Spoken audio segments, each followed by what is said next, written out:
cuddly friend, and welcome to today's journey into the Wild West in winter, where the winds are cold, the nights are long, and the stories are full of grit and wonder. Now, before we get started, if you enjoyed these slow and steady history stories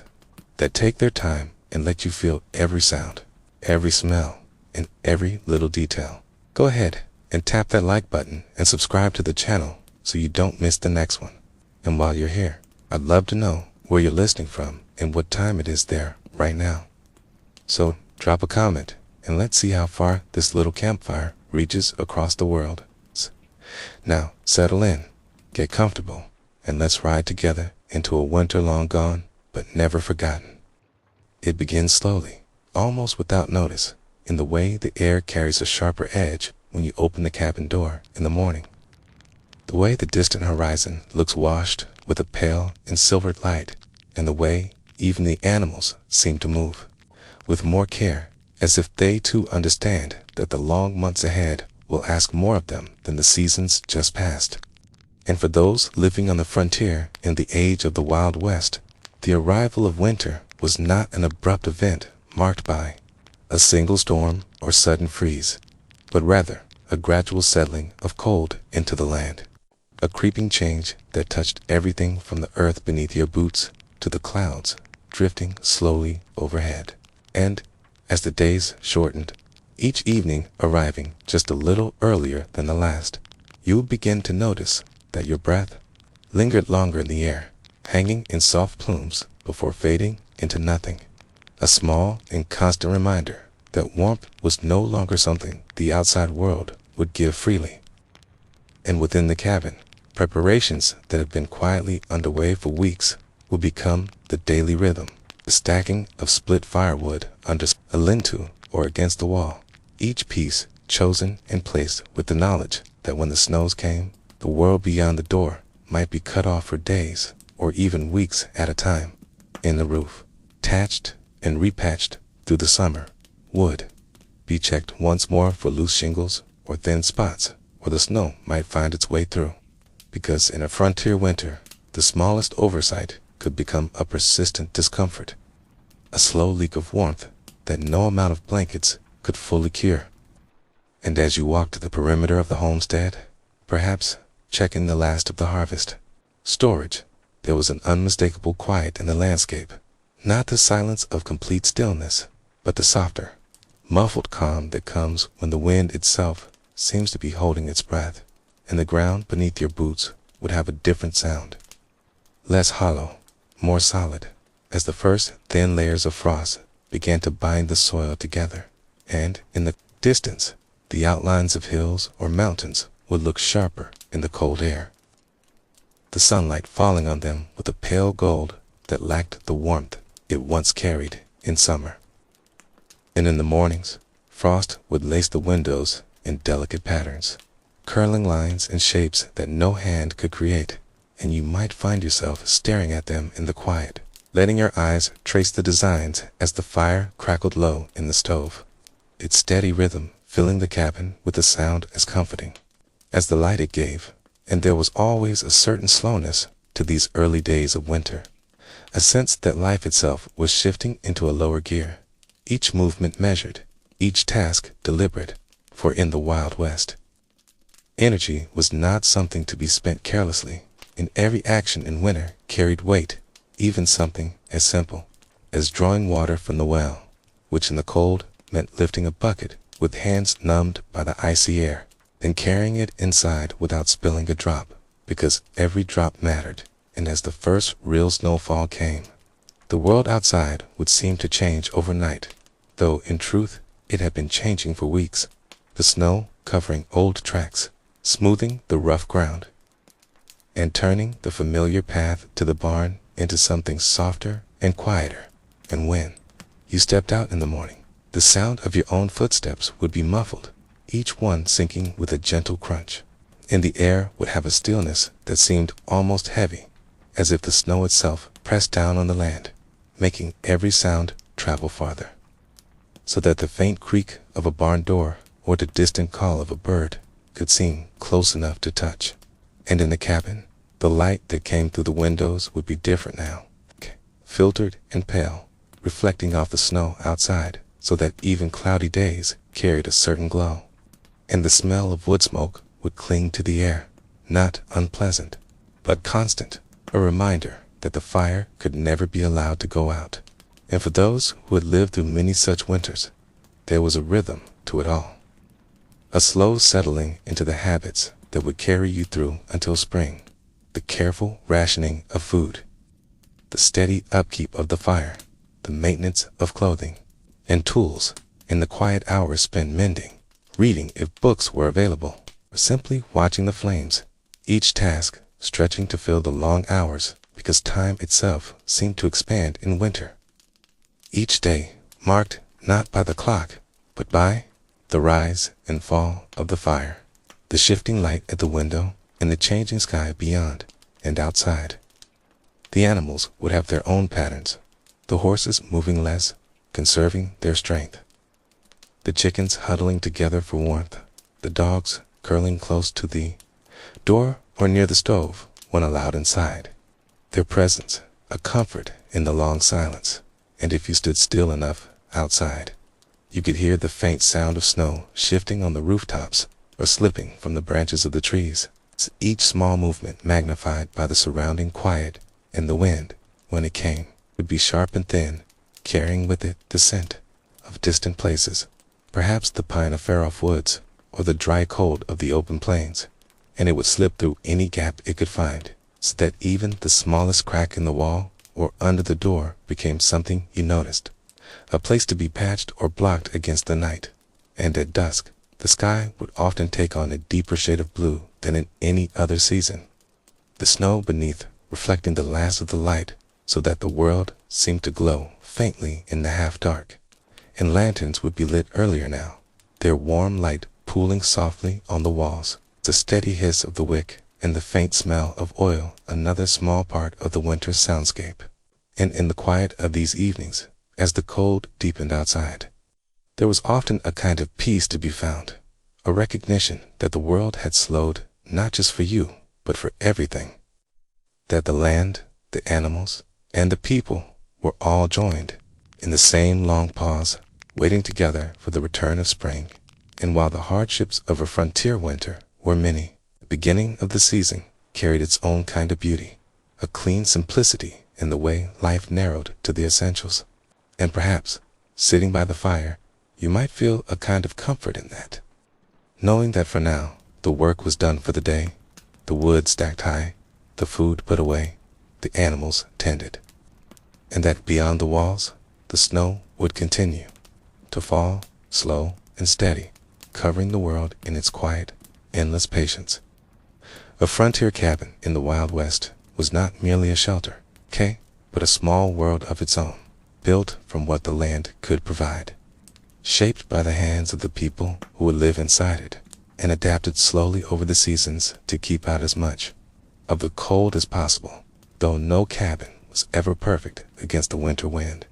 Each one carried its own particular quirks, its own way of creaking at night or letting in a whisper of air along the seams. And when you first stepped inside from the cold,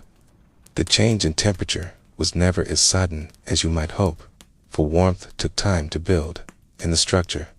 itself, the walls, the beams, the very floorboards, all held the chill until the stove had burned long enough to drive it away.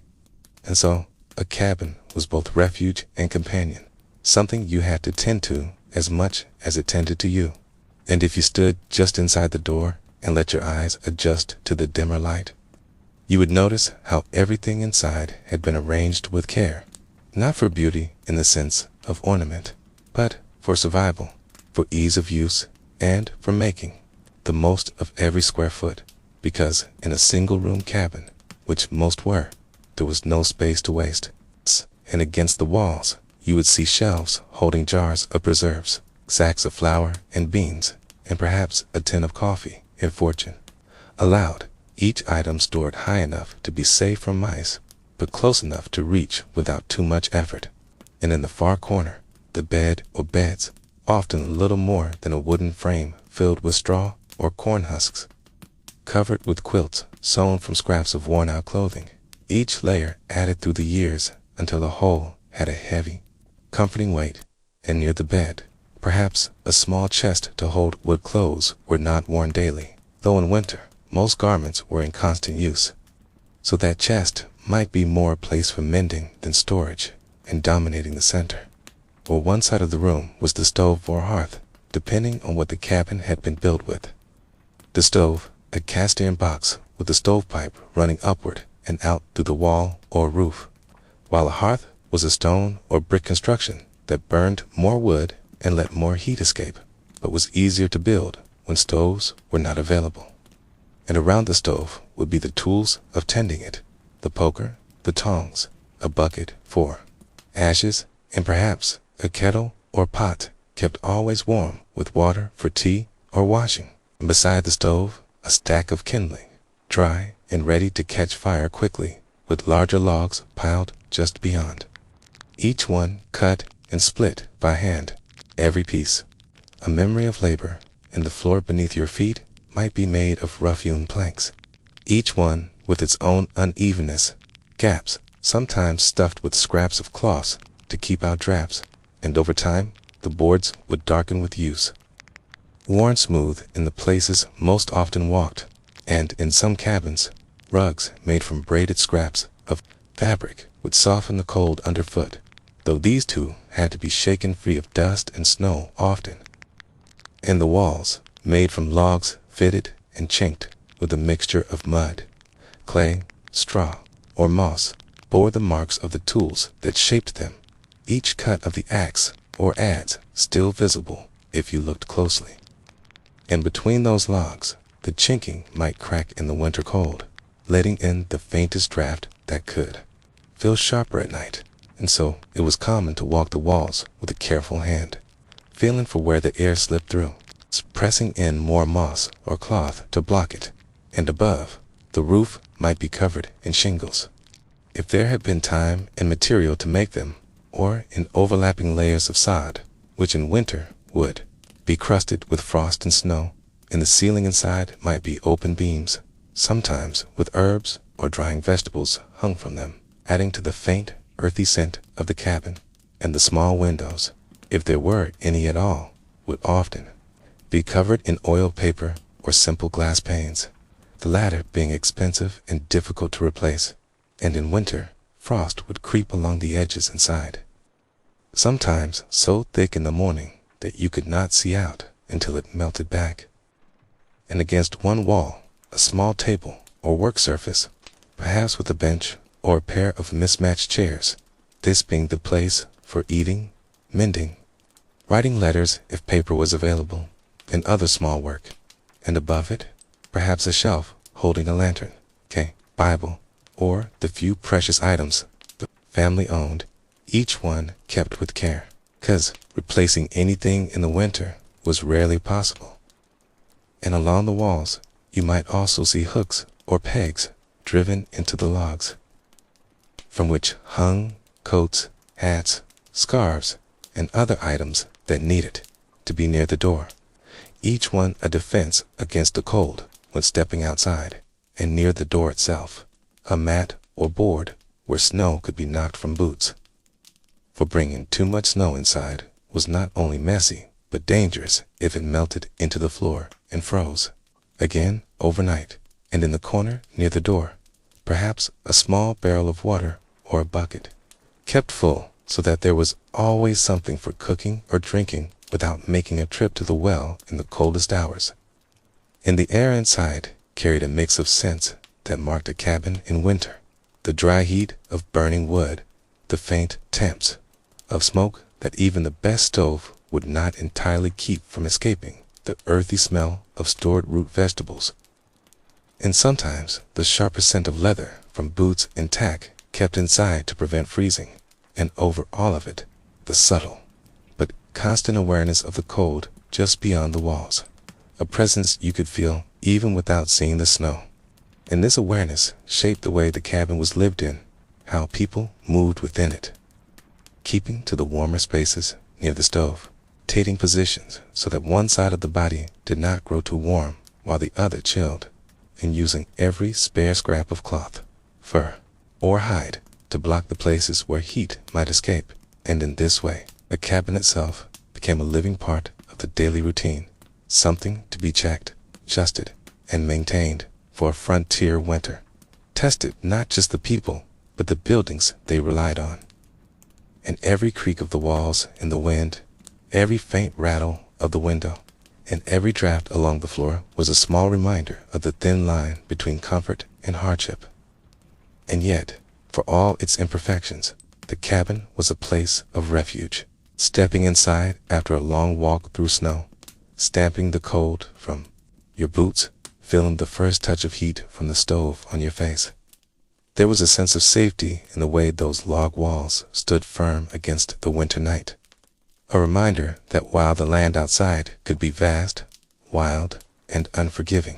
here was a small pocket of warmth, light, and shelter, holding fast until the spring returned. Daily life inside a frontier cabin during winter was not a rush from task to task, but a slow and steady rhythm shaped by the season, by the cold, and by the need to make every action count. And so each day began not with the strike of a clock, but with the pale light creeping across the frosted windows. A light that did not warm the cabin, but simply announced that the long night was over. And whoever rose first would feel the cold most sharply. For even with the fire tended carefully through the night, the warmth never lasted until morning. The embers would still glow faintly in the stove or hearth, but the air inside would have cooled, so much that breath showed in soft white clouds. And so the first task was always to coax the fire back to life, opening the stove door and stirring the embers with a poker, adding dry kindling in small pieces so that they caught quickly, then adding larger logs one by one until the crackle of flames began to fill the stillness. And this sound was as familiar as the ticking of a clock in other places, steady, even, and reassuring, for it meant that warmth would soon return. Though it always came first in a small circle around the stove before it slowly spread to the far corners of the room. And while the fire grew, the kettle would be set on top of the stove to heat water, because warm water was needed for tea, coffee, cooking, and washing. And it was far better to keep it ready than to draw it fresh from the well in the biting cold, unless absolutely necessary. And when the water began to steam softly, there might be a simple breakfast. Perhaps cornbread left from the day before, or porridge made from oats or cornmeal stirred slowly in a pot. And if the stores were low, the meal might be only bread and coffee, or biscuits with a little butter if there was still some left. And the table was small, lit by the glow of the fire, and perhaps by a lantern if the morning was especially dim. And after the meal, the dishes would be rinsed in the warm water from the kettle, dried, and put away, because even in winter, the cabin had to be kept as neat as possible. Clutter and mess made it harder to work and harder to find things when they were needed. And then the day's chores would begin, and in winter they were often the same each day, though each task mattered greatly. Clothes needed mending, tools needed repairing, boots and coats had to be checked for wear, and if a tear was found, it was sewn quickly, because even a small gap in a coat could let in cold that bit at the skin. And firewood had to be brought in from the outside pile, each armful stacked neatly near the stove so it could dry,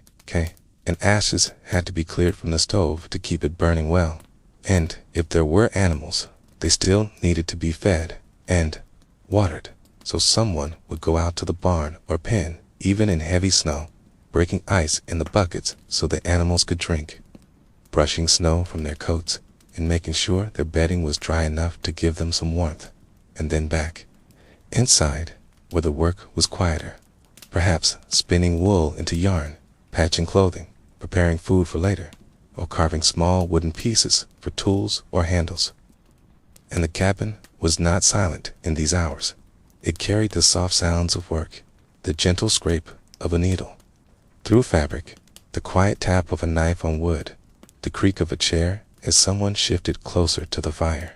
and from time to time a glance would be cast toward the window to check the snow outside, to see if the wind was rising or falling, okay? And in this way, hours would pass, with work broken only by small pauses to rest or to warm the hands near the fire. In midday might bring a meal of bread with slices of salted meat, or a small bowl of stew made from dried beans and stored vegetables. Okay, the pot having simmered since morning on the stove so that its warmth filled the air, and afterward the work would resume,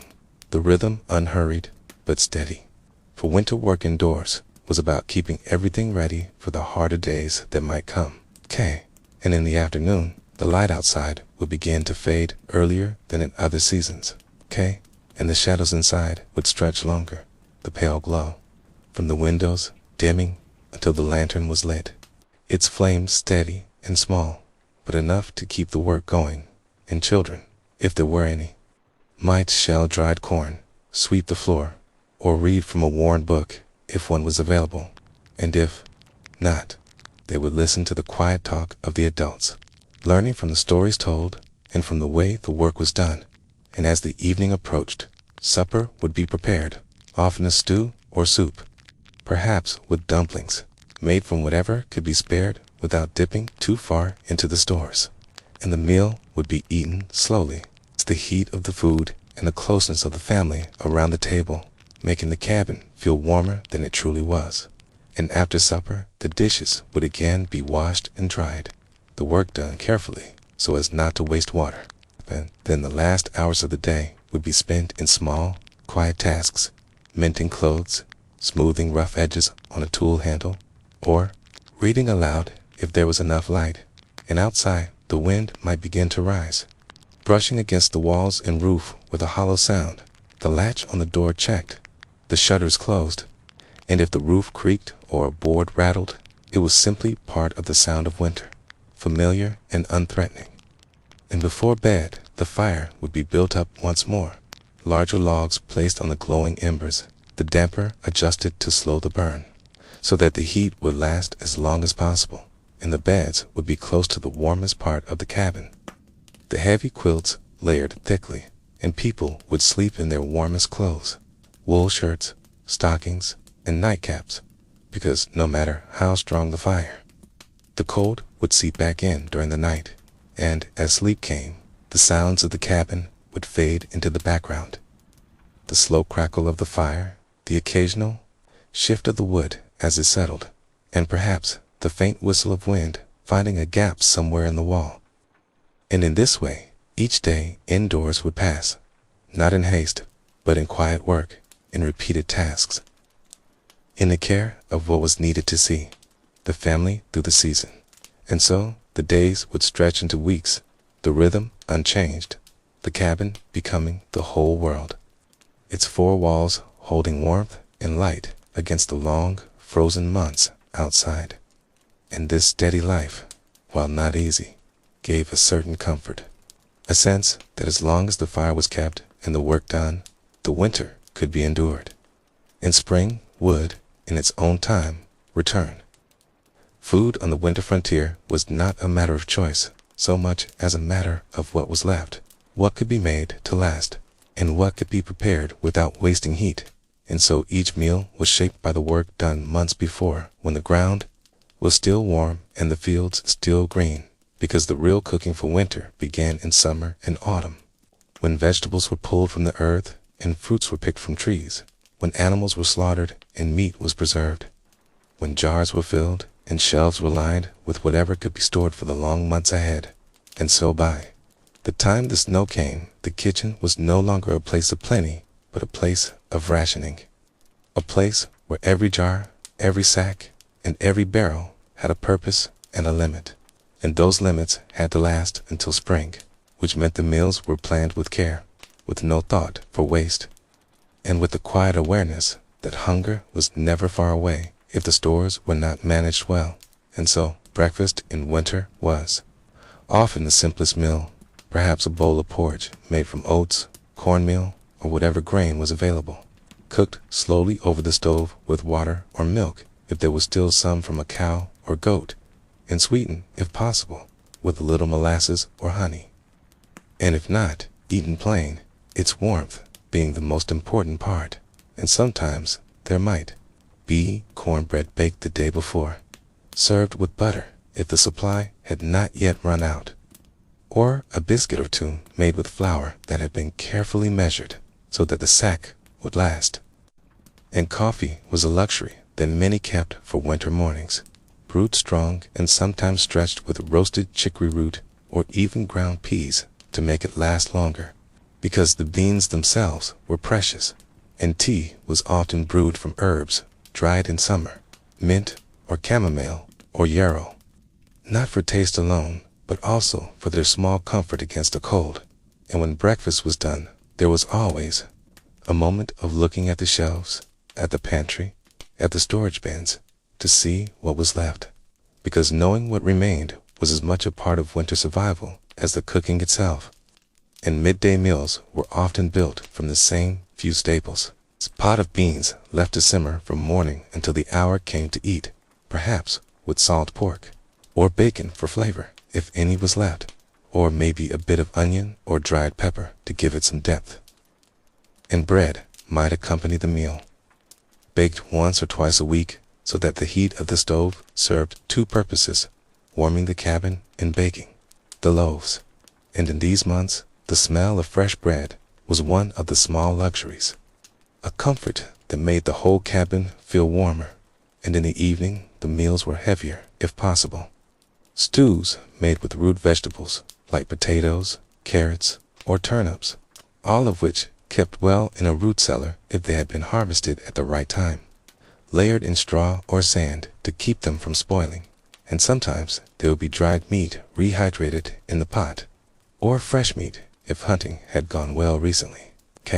Though in the deepest cold, even the game became scarce, and so dried beans, lentils, and peas were the steady companions of winter, able to be cooked in endless variations, but always familiar. And meat, when there was some, was never wasted. Bones were boiled long to make broth, and the broth became the base for soups that could stretch small scraps into something filling. And fat was saved and used in cooking or spread on bread when butter was gone. And though these meals might sound plain, they were often seasoned with the quiet satisfaction of eating something that was earned through planning, work, and care. And sometimes, on special days, there might be treats, a pie made from dried apples soaked overnight and then baked in a simple crust, or perhaps a bit of preserved jam spread thin on biscuits. And these small indulgences were remembered long after the season ended. For in winter, the taste of sweetness was a rare gift, and the process of preparing food was also part of daily life.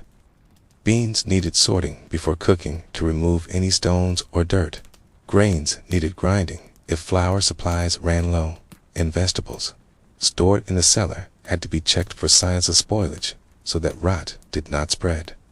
And in this way, food was always on the mind, both as a comfort and as a constant responsibility, because no one could simply go to a store to replace what was lost. And when snowstorms came and the door was snowed in,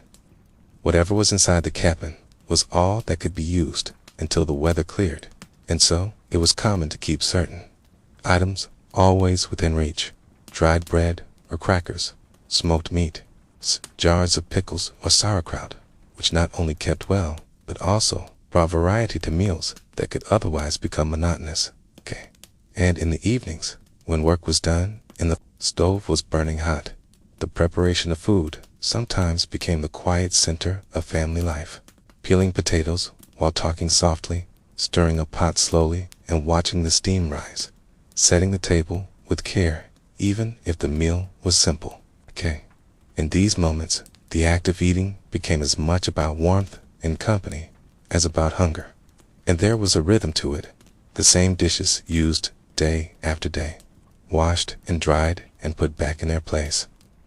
The same pots taken from their hooks and returned again. The same pantry shelves holding their neat rows of jars and sacks, each one a measure of how far through the winter they had come. And the careful use of every bit of food was a skill that had been passed down from older generations, who had known harder winters still. And so, nothing was wasted if it could be used. Vegetable peels might be fed to animals if they could eat them, or saved for stock. Bread that had gone hard could be crumbled into stews to thicken them. And bones were boiled more than once until they gave up every bit of their strength. And water from boiling potatoes might be kept to bake bread. And these habits were not born of thrift alone, but of necessity. Because a single mistake in managing the winter stores could mean going without long before the season ended. And so, the meals were as much about foresight as they were about cooking. And when the stores ran low toward the end of winter, when the potatoes had sprouted and the jars of fruit were gone, the meals became even simpler. Cornmeal mush, thin soups, and bread stretched with whatever flour could be found. And yet, even in these lean times, there was a sense of endurance, of knowing that each day that passed was a day closer to the thaw, and to the first green shoots in the garden. And that knowledge was its own kind of nourishment, carrying the family through until fresh food was once again within reach. When you imagine the Wild West in the cold months, you might first think of snow-dusted cabins, cowboys huddled near a wood stove, or settlers wrapped in worn blankets. But if you simply stood outside on a quiet winter night, away from the flicker of lanterns and the creak of cabin doors, you would notice that one of the most striking parts of the season was not what you could see, but what you could hear, or perhaps more accurately, what you could barely hear at all. Because the winter of the West was often defined by a stillness so complete that it seemed almost fragile. A silence broken only by sounds that carried for miles in the crisp, dry air. And this silence was unlike the busy hum of a town or the distant rush of a river in spring. For in winter, the ground was hard, the streams were frozen, and the movements of people and animals were slower, more careful, and more deliberate, which meant that the space between sounds could stretch long, enough to make each one feel important, even if it was small or far away. And if you were to stand in such a place, you might first hear the soft hiss of the wind slipping over the edge of the plains, not a dramatic roar, but a thin, constant thread of sound, almost like breath drawn in slowly and let out again, a kind of natural whisper that seemed to pass from one ridge to another. And the air itself in winter had a way of carrying even the faintest noises much farther than they could travel in the heat of summer. So, a coyote calling to its pack from a far-off hill might sound as if it was standing just beyond the edge of the light from your fire, its voice rising and falling in long, plaintive notes that would fade into the stillness and then return, answered by others scattered across the land, forming a slow and uneven chorus that spoke of hunger, of distance, and of survival. And such howls were not the rapid, busy cries of a frantic hunt, but drawn out, deliberate calls that matched the slower rhythm of the cold season, where every action cost energy and every sound had a purpose. And while the wind and the coyotes might be the most noticeable voices of the winter night, they were not the only ones for now. And then you might hear the creak of wood, not from a wagon or a door, but from the trees themselves, which, in the cold, would sometimes groan or snap as the frost shifted through their trunks, the sound carrying like a sudden knock in the darkness, startling because of how rare and sharp it was against the soft backdrop of the wind. And if you were near a settlement, you might hear the faint metallic ring of a blacksmith's hammer in the distance, though in winter such work was less common, and the sound might be nothing more than a memory of the busier months, replaced instead by the muffled steps of boots crunching on snow, slow and heavy, and sometimes followed by the soft jingle of spurs or the shifting of saddle leather if a rider passed by, their horse's breath steaming in short clouds, each exhale briefly visible in the cold air before it vanished, leaving only the faint sound of hooves pressing into the frozen ground. And even those simple sounds were often swallowed quickly by the surrounding stillness, for the open spaces of the West could take a noise and let it drift away until it was only a faint echo in your mind. And it was this combination of quiet and subtle detail that gave the winter soundscape its strange, calming quality, because nothing came suddenly or without warning, and nothing was constant enough to become overwhelming. So instead of being bombarded with noise, we're left with long stretches of near silence, punctuated by small, distinct sounds that seem to arrive slowly, one at a time, like footsteps approaching from far away. And if you stayed outside long enough, you might even notice how your own breathing became part of the rhythm. The sound of your breath mixing with the wind until you could hardly tell them apart. And your heartbeat might seem louder than the land itself. A reminder that in this frozen world, life was something you carried inside you. A small and steady warmth against the vast cold. And the people who lived in the Wild West would have known these sounds well. Not as something to notice only when they had time, but as part of the constant backdrop of their existence, for the silence could be reassuring when it meant no danger was near, and the distant howl of a coyote could be a sign that the predators were far enough away to be no threat, while the faint crack of ice or wood might serve as a reminder of the cold's quiet work, reshaping the world in slow, invisible ways. And for those lying in bed inside a small cabin, wrapped in whatever blankets they had managed to collect, the wind's steady hiss and the occasional distant cry might be the last thing they heard before sleep. It's a kind of natural lullaby that, though born of hardship and survival, carried a strange kind of peace. And perhaps it was this mix of calm and caution, of stillness and sudden sound, that made the winter nights in the Wild West both so haunting and so memorable, because even in a world where life was often loud, rough, and dangerous, winter had a way of softening the edges, slowing the pace, and letting the land speak in its quietest voice, a voice made of thin winds, far-off howls, the creak of trees, and the sound of your own breath as you stood still, listening, with nothing between you and the vast, cold silence, but the small circle of warmth you carried within you. And in such moments, the Wild West was not just a place of struggle and endurance, but a place of deep, unbroken calm, where the sounds of winter could settle over you like snow, soft and weightless, until they were no longer something you heard, but something you felt, a presence that stayed with you even after you stepped back inside and closed the door against the night. Winter nights on the frontier had a quality unlike any other time of year, a slow, heavy stillness that seemed to fill the space both inside and outside the home, as if the entire land had decided to rest under the weight of the cold. And this stillness was not only about silence, but about the way every sound, every movement, and every breath seemed to take on a slower rhythm, as if matching the pace of the season itself. And when darkness came early, often by late afternoon, it settled in quickly and stayed for many long hours, giving the night a length that could feel endless to anyone awake through it. And in these hours, the life of the homestead changed from the constant motion of the day to something quieter and more deliberate,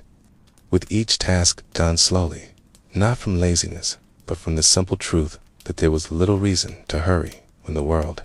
outside had already stopped, and indoors the fire would be the center of the room, its light and warmth reaching as far as they could, casting shadows that swayed gently on the walls and ceiling. And even though the fire was small compared to the vast cold outside, it became the heart of the home, the thing that kept the night from pressing in too deeply, and around it the family might sit close together,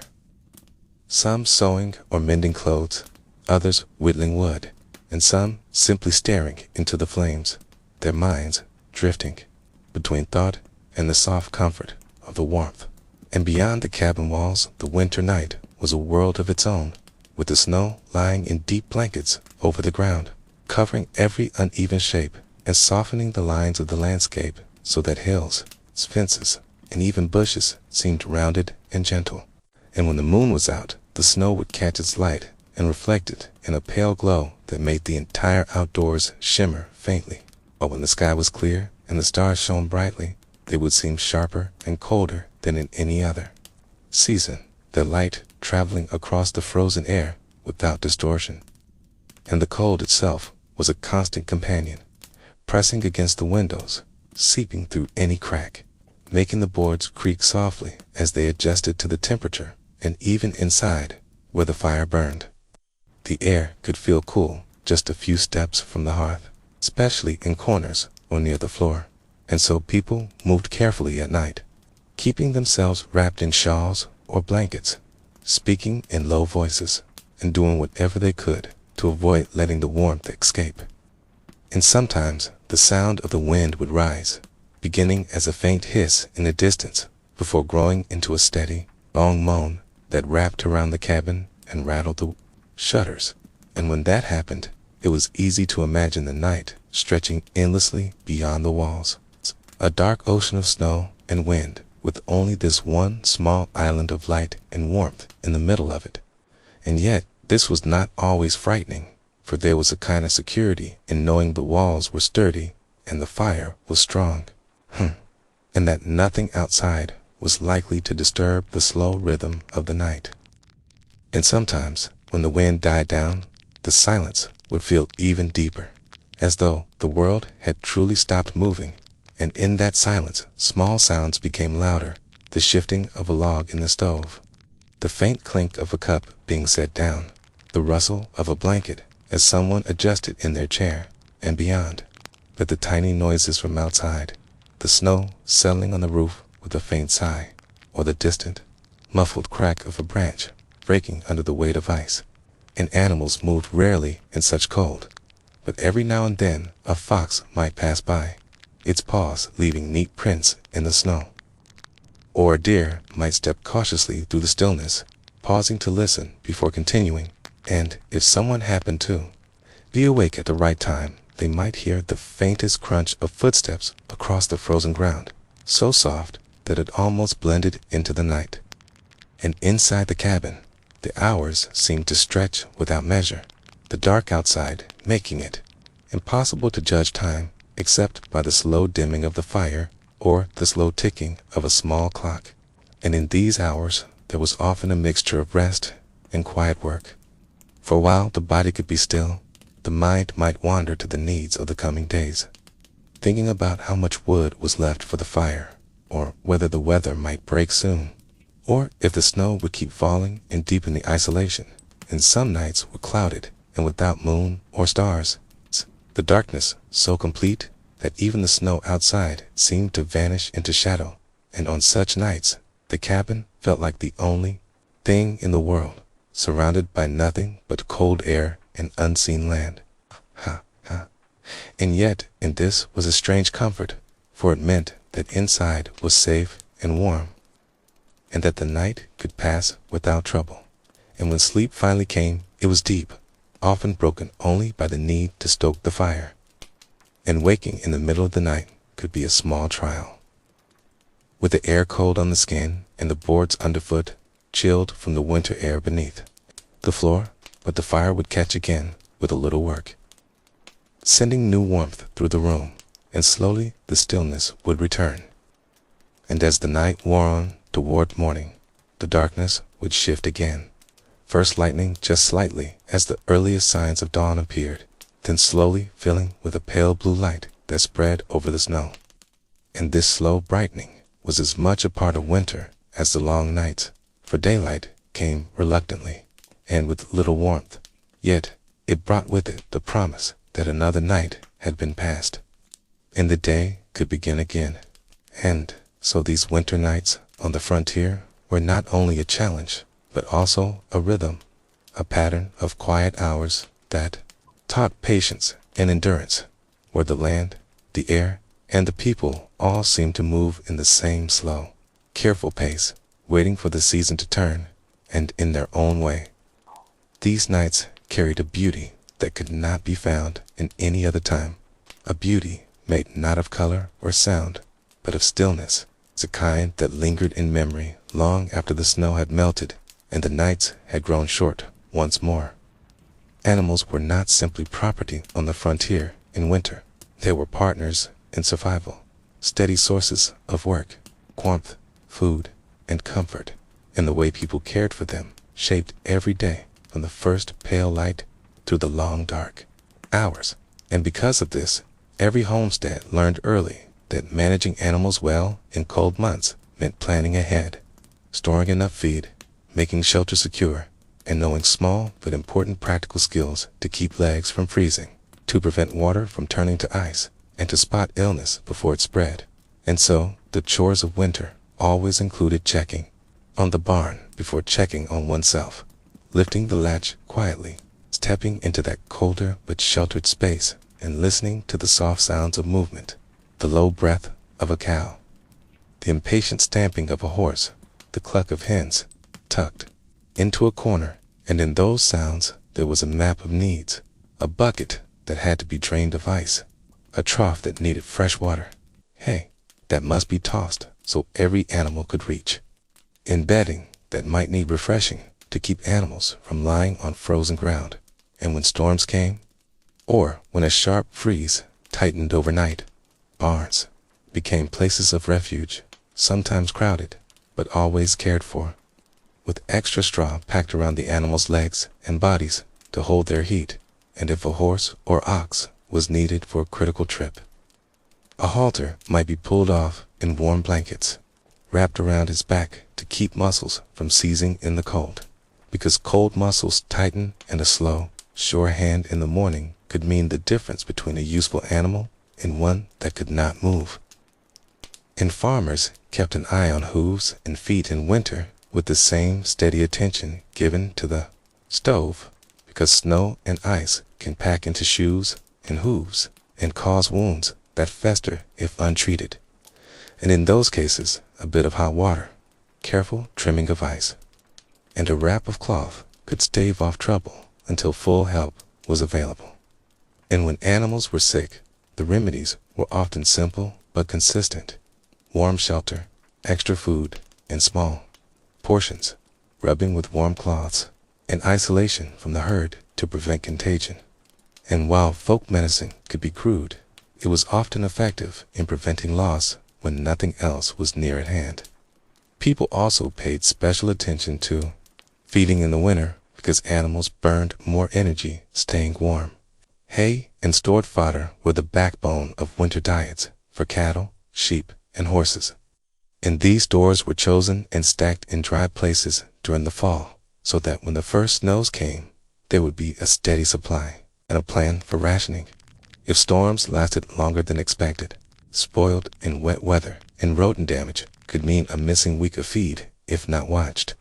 And so someone checked bales and barrels daily, moving them forward in the stack,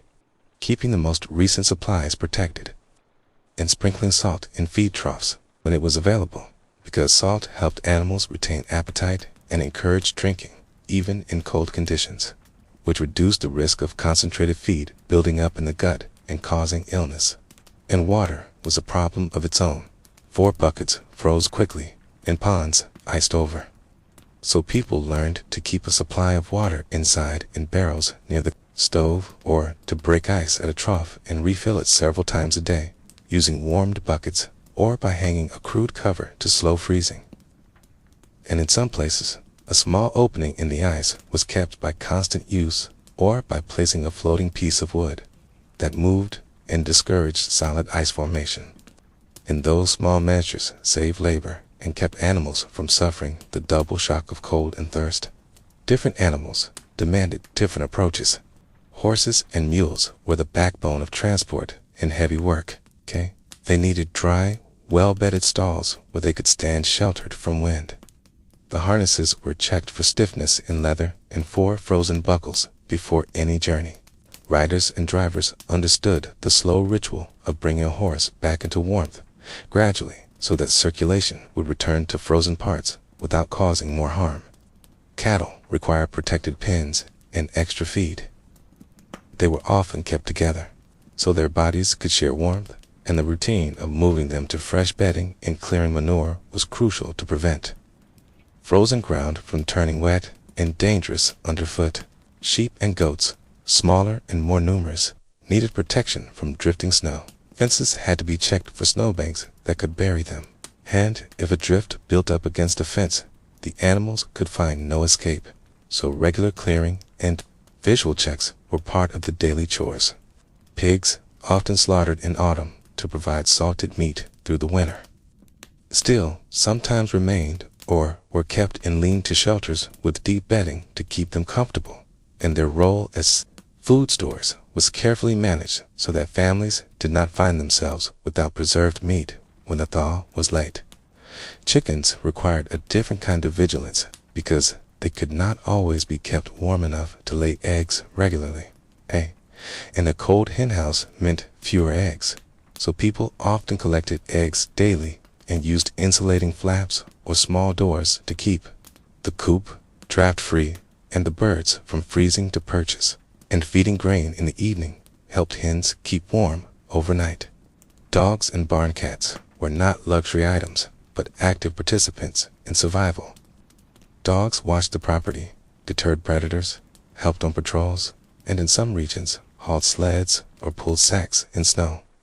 Around the stove, a dog curled up inside. The cabin might give valuable warmth to a child or alert the household to trouble in the night. Barn cats were kept not only for companionship, but to control mice and rats that threatened stored grain and feed. Their presence in the barn was practical. The warm body, a small deterrent to vermin, and the soft purr, a comfort in the long evenings.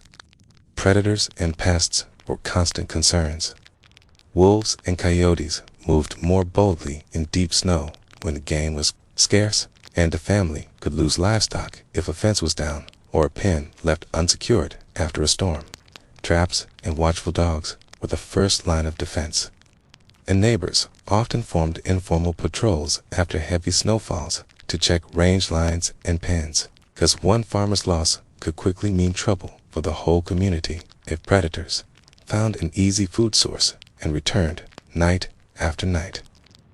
And in spring, the damage could be counted in lost animals and empty larders if winter defenses were neglected.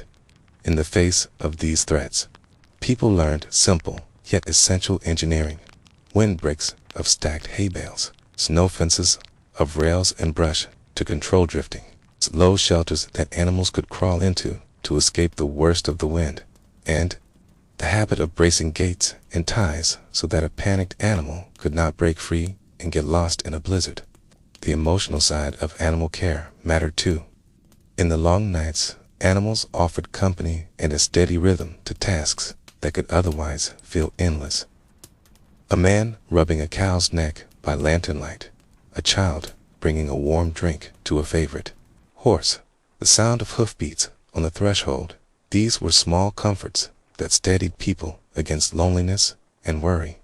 Stories were told of animals that saved lives by refusing to leave a frozen traveler, of dogs that howled until help came. And these memories reinforced the instinct to keep animals close, not only because they had value, but because they were woven into the fabric of family life. Practical preparation in fall, predetermined success in winter. Haymaking, cutting and stacking wood, and preserving food were not separate tasks from animal care, but the foundation of it. Decisions about breeding were often made with winter in mind. Animals that proved hardy in cold months were preferred for future stock. Farmers paid attention to lines that produced thick hides or heavy wool. They chose breeds that could make use of poorer forage without losing condition. Key, in some places, people bred particular temperaments into working dogs to be steady in storms, or to track lost animals across white fields. All of these choices reduced risk in the cold months and made daily chores more predictable. When unexpected crisis arrived, an early blizzard, the loss of a barn roof, a sudden disease, the steady care paid off. Animals that had been well bedded, well fed, and checked often stood a better chance through sudden freezes. Neighbors helped each other haul hay, build temporary shelters, or move stock to safer ground. The social network around animals was, therefore, as important as the individual measures taken at each farm. In the end, animals were an economy, a lifeline, and a comfort. Protecting them meant protecting food, heat, transport, and the steady routines that kept families going while the world froze around them. And those routines, stacking hay, checking water, mending harnesses, rubbing sore legs, and listening to the barn at night, became the measure of winter life. Slow and careful work that, done well, meant spring would come with more than green shoots. It would come with animals strong enough to plow, to breed, to yield milk, and to carry the homestead forward into another year. If you could sit beside a campfire on a winter night in the Wild West, with the glow of the flames lighting faces that had been warmed by sun, wind, and dust, you would quickly understand that the telling of stories was more than a way to pass the time. It was a way to keep the past alive, to bind together people who might otherwise be separated by long miles, hard work, and the kind of silence that winter nights brought. And in that circle of light, you might see a small group, a pair of cowhands leaning back on their saddlebags, a wagon driver rubbing his hands near the heat, maybe a trapper with his hat pulled low and his eyes fixed on the fire, and perhaps a couple of settlers who had wandered over from a nearby cabin, and though they came from different places and carried different burdens, they shared the same need for connection. For in a land where so much could be taken by cold, by hunger, or by bad luck, what you carried in your mind and heart could mean as much as what you carried in your hands. And so, the fire became the center of a kind of quiet ritual, where voices rose and fell against the backdrop of the crackling wood and the low sigh of the winter wind. And the first stories told were often practical warnings about sudden storms that could sweep across the plains without a hint. Tales of trails that looked safe until the snow hid the ruts and sent a wagon wheel into a hidden hole. Accounts of rivers that seemed frozen enough to cross until the ice gave way, with a groan that left a horse scrambling for solid ground. But as the night went on, stories grew older and stranger, and the line between truth and memory began to blur, for some of the oldest tales had been told so many times that no one could say exactly where they began. And in a flicker of firelight, they became more than simple reports of events. They became living things, shaped by each telling.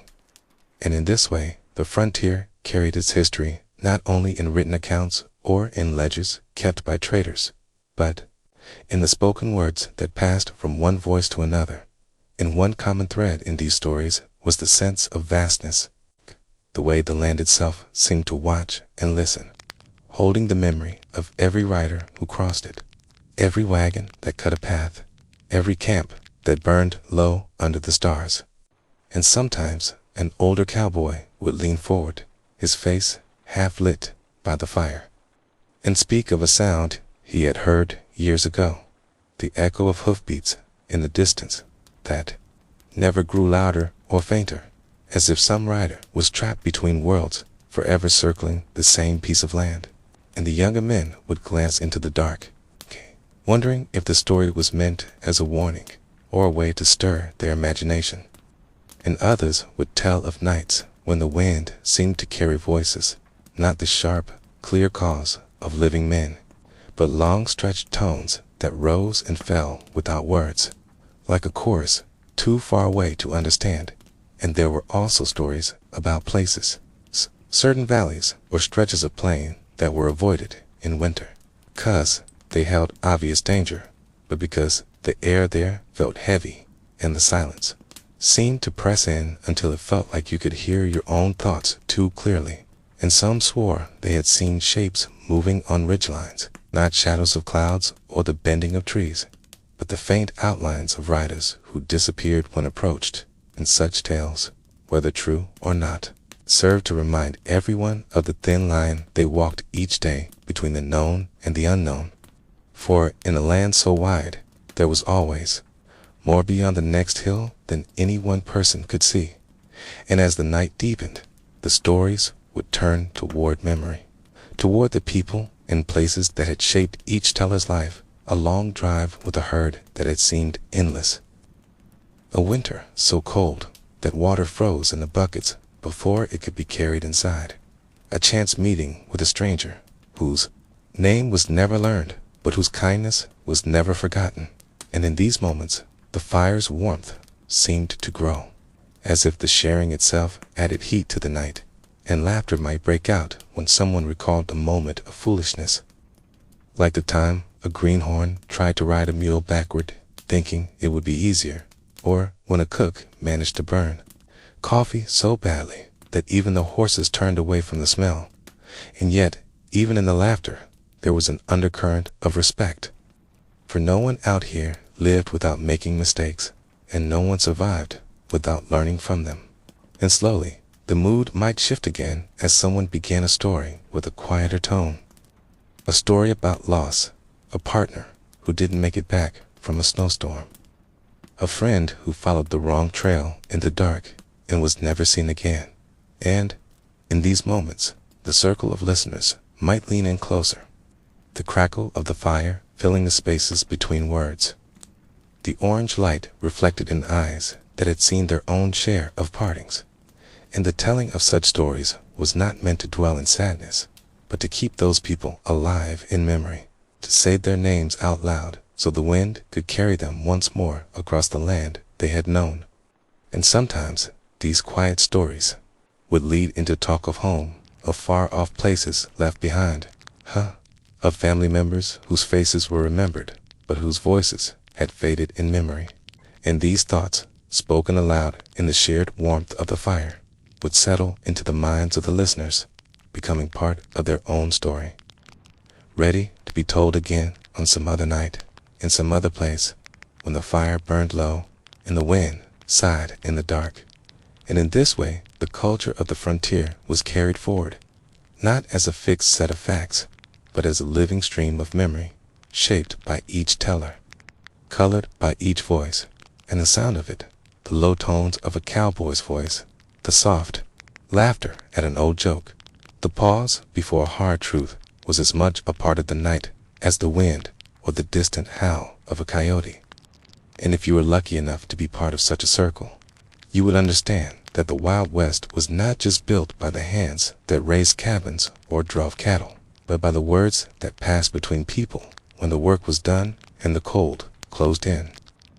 Words that could comfort, warn, teach, or simply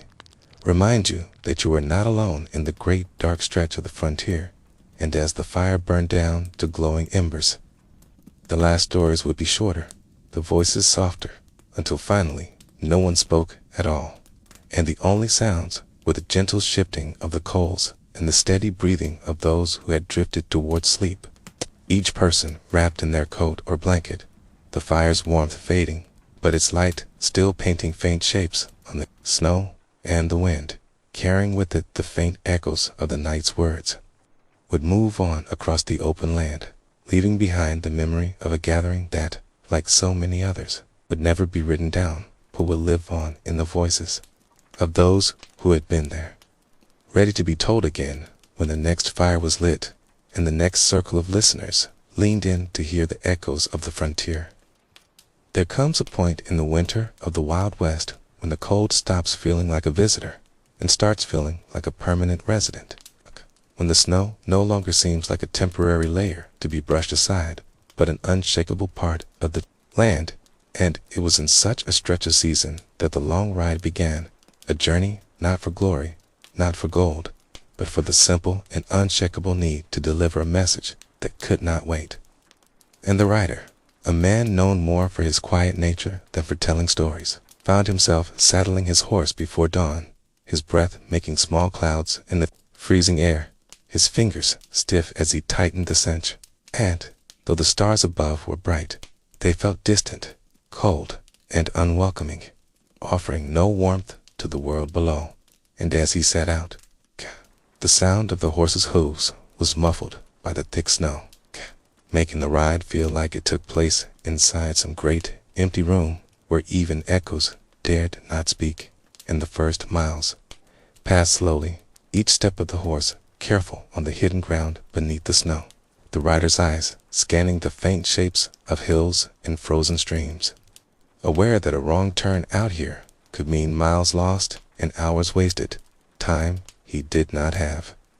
For the message in his saddlebag was meant for a rancher many miles north, a man whose choices in the coming days could mean the difference between safety and disaster for his people. And so the rider pressed on, thinking not of the discomfort in his toes or the ache in his hands, but only of the way forward. And the land around him, though silent, seemed alive in its own way, the wind moving the dry grass that still poked through the snow. A lone hawk circling overhead, its sharp eyes perhaps the only other witness to this ride. And as the sun rose, its light was thin and pale, giving no warmth. And the world seemed painted in shades of white, gray, and faded brown. A colorless land that asked nothing from the rider except that he keep going, and he did, hour after hour, stopping only long enough to let his horse drink from a narrow gap in the ice of a creek, his gloved hand breaking the thin surface so the animal could reach the water. And when he remounted, he noticed how the horizon seemed unchanged, the same rolling line of hills, the same stands of bare cottonwoods, the same sky pressing down. But he knew he was making progress, for the small marks of his passing, the hoof prints in snow, the disturbed drifts were left behind, unseen by anyone else, but proved to him that the miles were being eaten away. And as he rode deeper into the day, the wind began to rise, first as a faint movement against his cheek, then as a steady push from the north, bringing with it a sharper bite of cold that crept into his coat, and he pulled his scarf higher over his face, letting only his eyes meet the sting of the air. And in such conditions, the mind begins to wander, sometimes drifting back to warmer days, to memories of green grass under a summer sun, to the sound of water running in full creeks, to the laughter of companions long gone, and other times it sharpens into a single line of focus, a quiet determination that says only one thing: keep going. And the rider found himself moving between these two states, sometimes remembering a past drive when the dust rose so thick he could barely see the man ahead of him, sometimes thinking of nothing but the next rise in the land, the next fence to pass, the next turn in the trail. And somewhere around midday, clouds began to form, thick and low, turning the light flat and dull, the shadows of the morning swallowed by the gray, and in the far distance he could see the faint haze that meant snow was falling somewhere ahead. And with that sight came the knowledge that the ride would soon become harder, for snow not only hid the trail, but softened the ground, making each step for his horse a heavier pull. And so he leaned forward slightly, speaking a quiet word to the animal, urging it on with the promise that there would be rest later, though both of them knew that later was still far ahead. And when the first flakes began to fall, they were small and dry, drifting across his coat and vanishing without melting. But soon they grew thicker, heavier, swirling in the wind until the world began to close in, the distance disappearing, the horizon replaced by a shifting curtain of white. And now the ride became a matter of trust in the horse's instincts, in the feel of the land beneath the snow, in the rider's memory of the route. For there were no clear markers now, no familiar shapes to guide him, only the steady rhythm of movement forward and the sound of breathing, his and the horse's, blending into the muffled quiet. And in such moments, a strange kind of peace can set in, the mind accepting the cold, the body falling into the habit of the ride, the thoughts narrowing to only what is necessary. And yet, in the back of his mind, the rider kept hearing the words of the man who had given him the message, words that carried urgency and weight, words that would not let him slow. And so he pressed on, the snow piling on his hat, his coat, the horse's mane, until they both looked like moving shapes cut from the land itself. And when at last the snow began to thin and the clouds broke slightly, revealing the low light of the late afternoon, he could see the darker line of trees ahead that marked a river crossing, and he knew that once across, the rest of the way would be more sheltered. The land broken by hills that could block the worst of the wind, and yet the river itself was a challenge, for in winter a frozen surface can deceive too thin to hold a horse, too thick to break easily, and so he dismounted, leading the animal to the edge, testing the ice with the butt of his rifle, listening for the deep, solid sound that meant safety, and when he found a stretch he judged strong enough, he led the horse carefully across, each step slow, measured, the ice groaning faintly under the weight, until at last they reached the far side,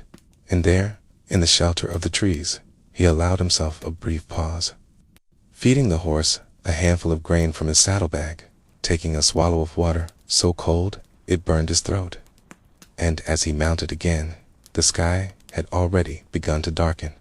the day slipping away faster than he would have liked, but the thought of stopping for the night in such cold was unthinkable, and so they rode on into the gray-blue dusk, the air now holding that deep stillness that comes before night, when even the wind seems to wait, and ahead, through the bare branches, the rider could just make out the faint, warm glow of light, a cabin, perhaps, or the ranch house he sought, and though it was still miles away, that light was enough to put new strength into both him and the horse, carrying them forward through the last stretch of the ride, through the deepening dark, until the sound of hooves on packed snow gave way to the crunch of frozen ground near the buildings, and the rider, without ceremony, without rest, handed over the message, his task done, and though no words of thanks were spoken, the look in the rancher's eyes was enough. A look that said the message had arrived in time, that the ride had mattered, and as the rider turned back toward the open land, knowing he still had miles to go before he could sleep, he felt the weight in his saddlebag replaced by something lighter, something harder to name, but real all the same, the quiet satisfaction of having done what was needed, no matter the cold, no matter the miles, no matter the long ride through winter shadows.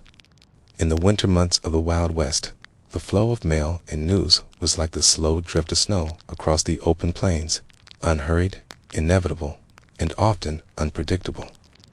And for those who lived in distant homesteads or scattered frontier towns, the arrival of a letter or a newspaper was more than just the arrival of information. It was a small but important bridge to the world beyond the wind-blown horizon, a reminder that somewhere far away, life was still moving forward,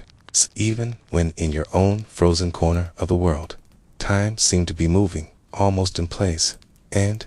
the simple act of waiting for news became an exercise in patience, with delays not measured in hours or even days, but in weeks or months, because winter in the West was not a season that respected timetables. It was a season that slowed everything to its own deliberate pace.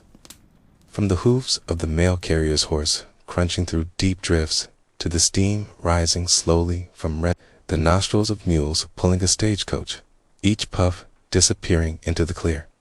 cold air as if carrying with it the promise of words not yet read. And so, when you lived in this world, you learned to expect that a letter posted in November might not arrive until the end of December, and a newspaper telling of events back east might arrive already weeks old, yet still be read eagerly as if it were today's breaking news. Because the value was not only in the content, but in the connection, and the journey itself was part of the meaning, with each envelope and each folded page carrying not just ink on paper, but the effort, the endurance, and the quiet persistence of whoever brought it across windswept ridges and frozen valleys. And if you think about it, the people delivering this news worked under conditions that few today would find tolerable, because a mail rider setting out in winter could expect to face temperatures well below freezing, storms that erased the road ahead in moments, and nights spent huddled beside a small fire, if they were lucky enough to get one started, listening to the sound of snow settling around them as they tried to sleep, their horse shifting and breathing in the darkness. And then, at dawn, they would rise, brush off the frost from their coat, and continue, because somewhere along that route there was someone waiting, maybe not even expecting, that the delivery would come on time, but still hoping. Still holding onto that small flicker of anticipation that is one of the quiet joys of life on the frontier. And when that rider finally did appear, perhaps as a small moving shape in the distance at first, growing slowly larger until you could see the steam from the horse's breath and the leather satchel slung over the rider's shoulder, the feeling was one of deep satisfaction. Not in the sense of excitement or urgency, but in the sense of something finally arriving that had been slowly, patiently making its way toward you through all manner of difficulties. And this anticipation was not like modern impatience. It was more like a long breath held and then released, a reminder that even in a season of stillness, movement and connection was still possible. And after the greetings and the exchange of the small bundle of mail, there was the ritual of opening, a ritual often performed slowly, perhaps by lamplight, in the early evening when the day's work was done and there was time to sit at the table, the glow of the lamp catching the fine grain of the paper, and you might take a pocket knife and carefully slit open the envelope, not rushing, because part of the pleasure was in the unwrapping, in the quiet moment before the words themselves appeared. The envelope itself sometimes carrying the faint smell of another place, perhaps the aroma of a city street, or the lingering scent of a home far away, and as you unfolded the paper, you would feel its cool, crisp texture, the sound of it soft but distinct in the silence of the room, and then you would read, maybe not aloud, but carefully, letting each line sink in, because you knew this was not something you would receive again soon. So you took your time, and in that moment, the distance between you and the sender seemed to shrink, their handwriting becoming almost like their voice, traveling across the miles to speak directly to you. And newspapers, too, had their own ritual, often read not all at once, but in parts, perhaps starting with the front page headlines, even if those headlines told of events now long past, then turning to the smaller columns, the letters to the editor, the serialized fiction that might have been clipped from the paper weeks ago by someone else, but was still new to you. And as the lamplight flickered slightly in the draft from the door, you would lose yourself for a while in those printed words, feeling not quite so alone in the deep winter night, and even when the news was sad or troubling, still carried with it the sense of connection that made it welcome, because it meant that someone, somewhere, had thought it important to send it to you, and you received it as part of a larger, slower rhythm of life. And this slowness was not only tolerated, but accepted, even valued, because it gave you time to think about what you had read, to write a reply that might not leave for several days, knowing it too would take its time to arrive. And there was no sense of loss in that delay, only the steady, measured flow of communication shaped by the reality of distance and weather. And so, in the Wild West winter, mail and news were not fleeting bursts of instant communication. They were deliberate, enduring threads that wove together the scattered lives of people across great distances. And every letter, every folded page, carried with it a quiet story of endurance, patience, and the slow but certain arrival of human connection, a reminder that even in the most isolated seasons, you were never entirely alone, as long as there was still a rider, a stagecoach, or a train making its way through the snow toward your waiting hands. Winter travel in the old Wild West was unlike any other experience, a slow and deliberate undertaking that tested the patience, endurance, and determination of every traveler who dared to move between distant settlements when the world was locked and cold, and the roads were buried beneath the heavy hand of the season. For in the warmer months, a rider could set out on horseback, or a stagecoach could roll steadily across dusty trails, the wheels cutting deep into the dry earth and the air ringing with the sounds of hooves and laughter. But when winter came, those same trails became treacherous paths of ice and snow, their surfaces hidden and deceptive, and every mile had to be taken with care, the pace slowed to a crawl, as the wind swept across the open plains, carrying fine, stinging flakes that worked their way into clothing and numbed the skin and the horses. Those dependable partners of travel lowered their heads against the cold, their breaths turning into great clouds of white that lingered in the frosty air before drifting away into nothing. And the stagecoach drivers, bundled in thick coats and scarves, kept their eyes fixed on the road ahead, scanning for hidden ruts, drifts, or patches of ice that could send the heavy coach sliding sideways, for a broken wheel or a downed horse could mean being stranded miles from shelter, and in winter, being stranded could be a matter of life and death. So the rhythm of travel changed completely, with more frequent stops to rest the animals, fewer words exchanged between passengers, and a deep awareness that every moment spent on the road was a moment in which nature could turn against you without warning. Yet there was also a kind of still beauty in these journeys, a hushed quality to the land that was absent in summer. For the snow seemed to swallow sound, muting the creak of leather harnesses and the crunch of hoofs, and even when a coyote's howl echoed from some distant ridge,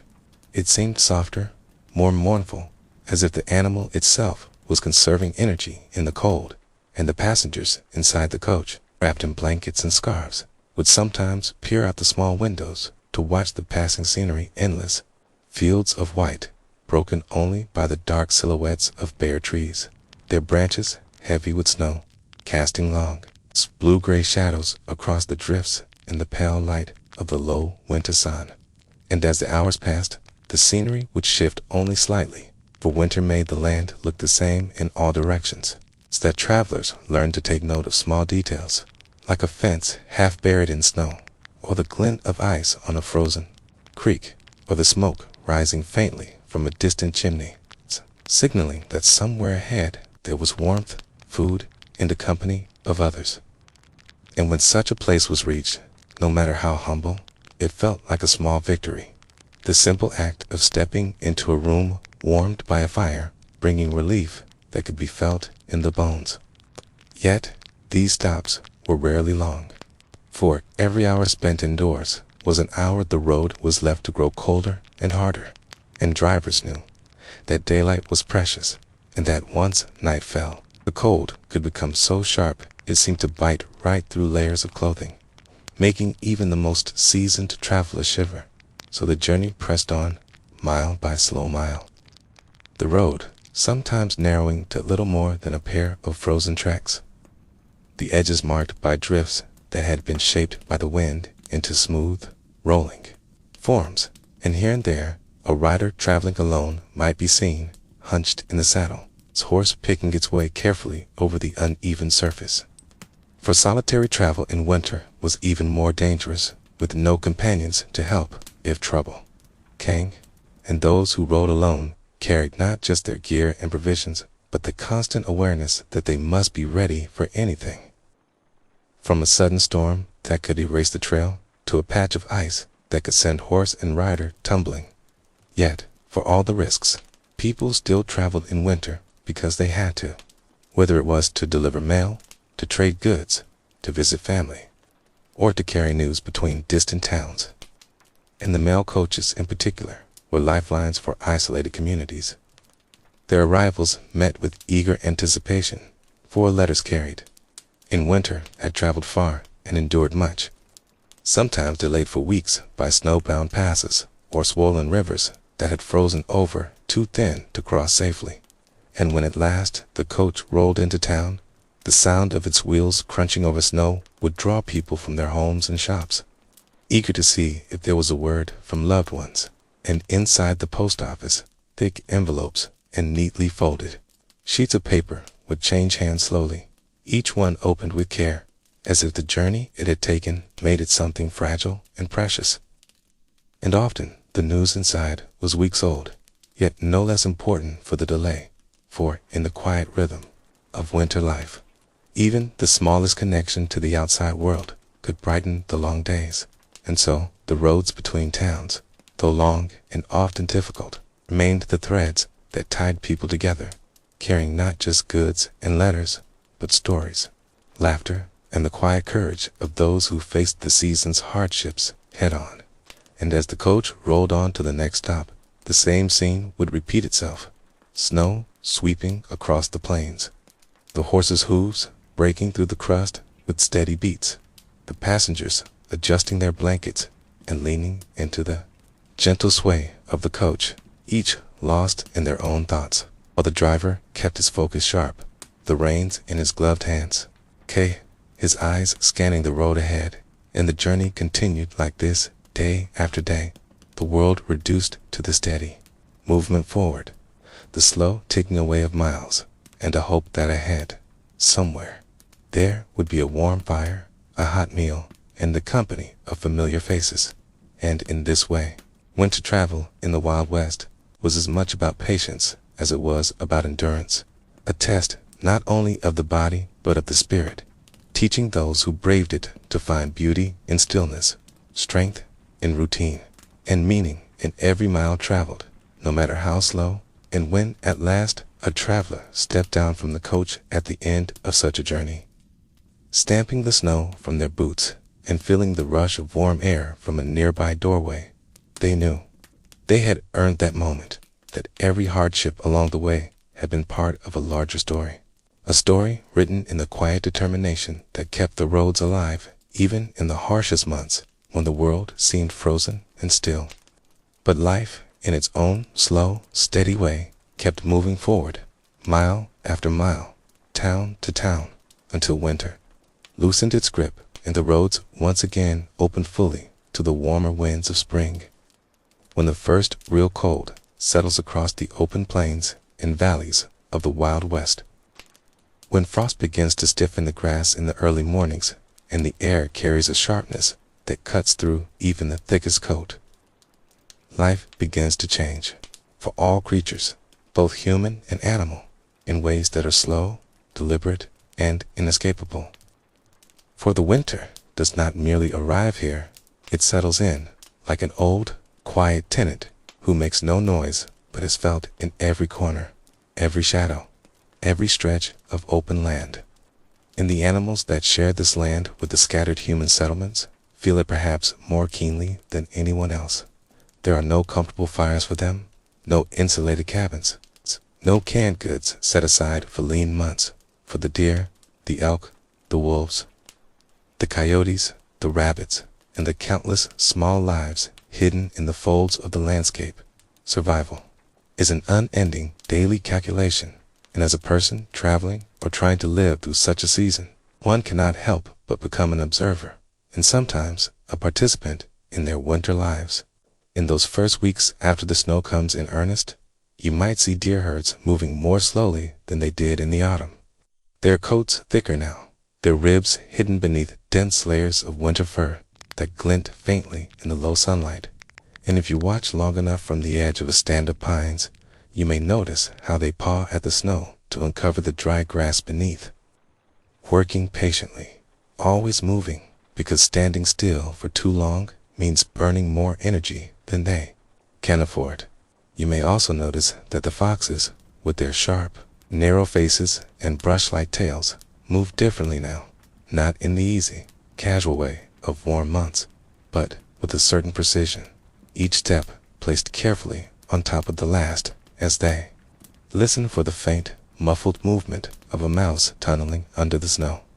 You will hear them before you see them sometimes, that slight crunch of ice under their paws, or the faint exhalation of breath when they pounce. Diving nose first into the powder with a skill honed by seasons you will never fully witness. Winter in the Wild West is not only a time of quiet hunting and foraging, it is also a time when the borders between human and animal spaces blur, because hunger, cold, and scarcity pull all living things into closer proximity, whether they wish it or not. And so you may find yourself sitting by a campfire in the blue-black dark of early evening, only to catch the flash of eyes reflecting the firelight from just beyond the circle of warmth, belonging to a coyote curious enough or desperate enough to edge closer than it would in summer. Counters are not always hostile, but they are never casual. K, for the winter strips away the layers of separation we imagine between ourselves and the rest of the living world. In the cold, everyone is trying to eat, to stay warm, to see the next morning. Some mornings, when the frost is still clinging to the inside of your window and your breath forms a cloud in the thin light, you might see shapes moving along the horizon, a small herd of pronghorn antelope perhaps, their tan and white coats blending with the pale grass poking through the snow, heads bent low, spews churning softly as they seek what little forage remains. On other mornings, especially after a night when the snow fell thick and wet, you might wake to find tracks crisscrossing the ground outside your cabin or tent, delicate rabbit prints looping in sudden arcs,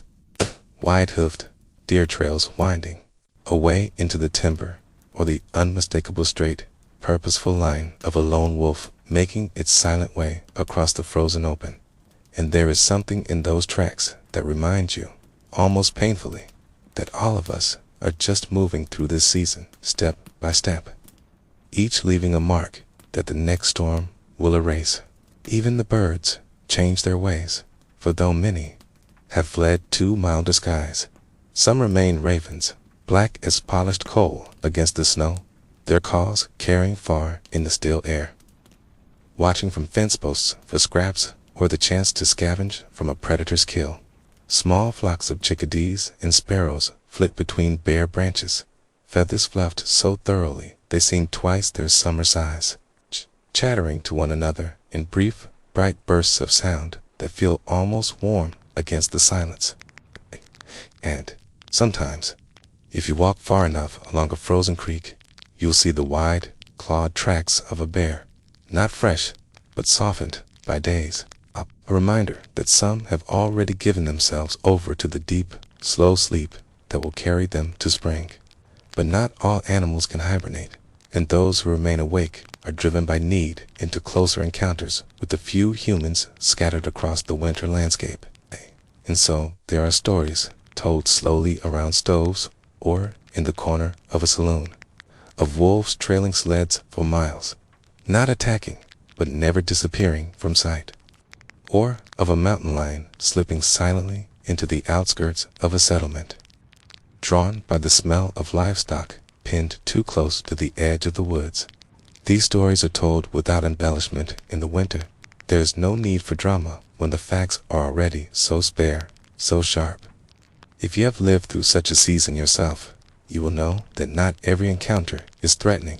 Some are simply moments of recognition, like the way a coyote will pause in its trot to watch you from 100 yards away. Both of you standing still in the cold, studying the other until one decides to move on. In those moments, the silence of the winter feels different, less empty, and more like a shared space, as if the land belongs equally to all who can endure it. But of course, not every human in the Wild West treated these encounters with respect, and some saw the winter's closeness as an opportunity for easy hunting, taking animals weakened by hunger or slowed by snow. Others, however, learned from watching, noting how the elk sought out south-facing slopes where the snow melted first, or how the beavers kept open small pools in the ice to reach their stored branches. They adapted their own movements to mirror these survival patterns. You might be surprised, if you ever spend enough time here, to realize how much the rhythm of your days begins to match the animals, rising not with the clock, but with the light, venturing out only when necessary, conserving your energy, eating when you can, and always listening to the small, almost hidden sounds that tell you something else is alive nearby. The crunch of hooves on crusted snow, the faint snap of a twig somewhere just beyond sight, the slow beating of wings overhead.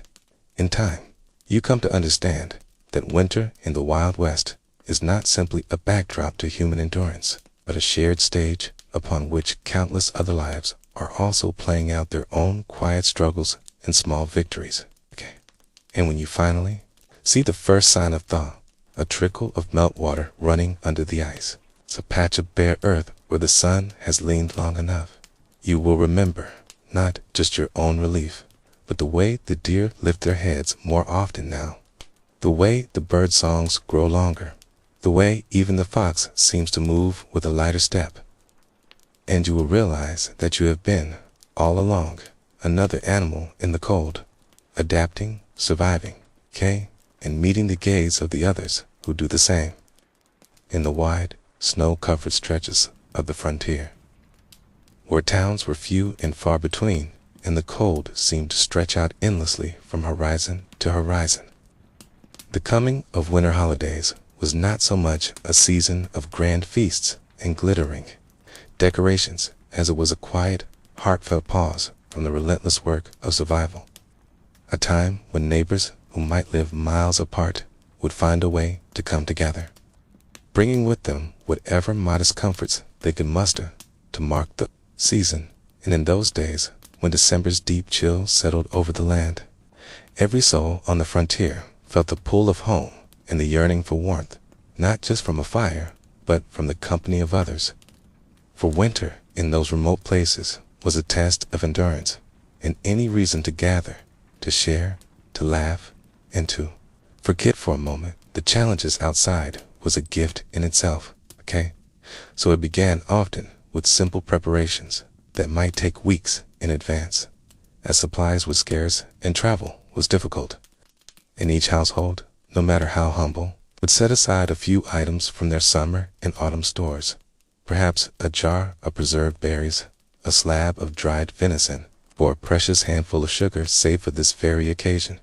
And mothers would begin early to bake small loaves of bread or fry sweet cakes when they could spare the flour and lard. The smell of baking drifting out from log cabins and sod houses into the still winter air, mingling with the scent of wood, smoke that seemed to hang in the sky during those cold months, while fathers and older sons might venture out days before to cut extra firewood, knowing that the warmth of a well-fit hearth was as much a part of the celebration as the food itself. And in small frontier towns, if the snow was not too deep, the general store might see more visitors than usual, men stomping the frost from their boots and brushing snow from their coats as they came in to trade for ribbon, a spool of thread, or a tin of coffee that would be set aside for the holiday table, while children, though they knew presents would be small or perhaps absent altogether, still felt the giddy excitement of the season. For they understood that even a handmade doll or a carved wooden whistle carried the weight of love and care, and in the days leading up to the gathering, there was an air of quiet anticipation, a sense that something worth holding on to was about to take place. For while the big cities back east might ring with church bells and bustling markets, here in the West, the joy of the season came in the form of a warm lamplight shining through frosted windows and the crunch of boots on hard snow as a neighbor approached, perhaps carrying a crock of pickles or a jug of cider to share. And on the day itself, people would arrive bundled in layers of wool and fur, faces red from the wind, their horses steaming in the cold as they tied them to posts or hitched them nearby, and inside, every available chair, bench, or trunk was pulled close to the fire. The table, often just a rough plank set on barrels, was laid with whatever could be offered, dishes that might seem humble in another time and place, but here were treasures. And as the food was served, there were no speeches or formal toasts, just the natural rhythm of conversation as old friends and newcomers alike swapped stories, catching up on the months since they'd last met, sharing news of the range, of births, of those lost to illness or accident. And in these conversations, there was often a deep awareness that each moment together was precious, for the winter could be cruel, and no one knew what the next year might bring. And yet, despite this underlying reality, or perhaps because of it, the laughter during these holiday gatherings was loud and frequent, the kind that rose from deep in the belly and seemed to push back against the cold itself. And music, too, was a part of the evening, perhaps a battered fiddle pulled from its case, a harmonica passed from hand to hand, or voices joining in to sing the old carols remembered from childhood, their words carrying not just across the room, but into the memory of everyone present. And sometimes, if the weather was calm and the moonlight bright, the gathering might spill briefly outdoors. Children chasing each other in the snow while the adults stood in small knots, breath clouding in the crisp night, talking of the days ahead, the chores to be done, and the hope that the winter would be a mild one before everyone returned inside, to savor one last cup of coffee or cider. And as the night wound down, there was a kind of gentle reluctance in the air. For though the beds back home might be warmer with the fire still burning in the hearth, the companionship here was its own kind of warmth, and departures were drawn out with promises to visit again soon, with farewells called into the dark as sleighs and wagons creaked away, their runners and wheels crunching over the frozen ground, the sound fading into the stillness, leaving behind the glow of the lamps and the faint strains of a tune still hanging in the air. And for those who stayed behind to tidy up, there was a quiet satisfaction in knowing that they had done more than mark a date on the calendar. They had built another memory, another stitch in the fabric of community that held them together through the lean and lonely months. And long after the plates were washed and the last guests gone, that feeling of togetherness lingered, a reminder that in a land where each day demanded grit and resourcefulness, it was not just food or shelter that sustained them, but the ties they forged with each other, the simple, steadfast joy of knowing that even in the heart of winter's reach, they were not alone. And so the season passed, year after year, with each winter holiday on the frontier marked not by extravagance, but by sincerity. And though the snow outside might pile higher and the winds cut colder, the light and laughter within those walls never dimmed, becoming, in memory, a warmth to carry until the thaw came again.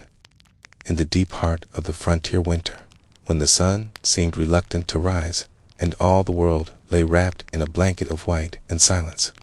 the nights grew long, so long that they seemed to spill into the days, blurring the edges of time, and life on the edge of the wilderness became an exercise in endurance, in quiet patience, and in finding meaning in the small hours between dusk and dawn. For the snow could fall for days without pause, drifting high against the walls of cabins, bearing fence lines, and muffling every sound until the world outside the door felt like some distant, unreachable place. And in these hours, families and lone travelers alike discovered what it meant to truly live with the seasons. Because when the wind rose to howl through the cracks and whistle past the shutters, there was no choice but to stay inside, to tend the fire, to mend tools, or patch clothing by lamplight, and to let the mind wander through memories and hopes for the future.